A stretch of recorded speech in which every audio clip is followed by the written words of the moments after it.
రైతు సోదరులకు నమస్కారం అండి. నేను Kumaraswamy, AP ground water department registered geologist. ఇటీవల కొందరు రైతులు నాకు ఫోన్ ద్వారా సంప్రదించి వారి భూముల్లో చాలా బోర్లు వేసినప్పటికీ సరైన నీరు పడక చాలా ఇబ్బంది పడుతున్నాం, మీరు వచ్చి సర్వే నిర్వహించవలసిందిగా కోరడం జరిగింది. నేను వారి గ్రామానికి వెళ్ళి పూర్తిగా సమగ్రంగా పరిశీలన చేసి మా దగ్గర ఉన్న ఆధునిక పరికరాలతో సర్వే నిర్వహించి పాయింట్లను రికమెండ్ చేయడం జరిగింది. వారు పాయింట్లు డ్రిల్లింగ్ చేసుకుని మంచి నీరు వచ్చినట్లుగా తెలియజేశారు. చాలా సంతోషం.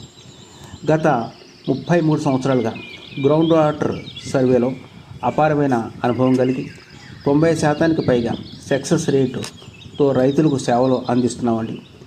ఆంధ్రప్రదేశ్, తెలంగాణలో మా సేవలు అందించిన కొరకు మేము సిద్ధంగా ఉన్నాము. కింద నంబర్కు సంప్రదించగలరు. ధన్యవాదములు.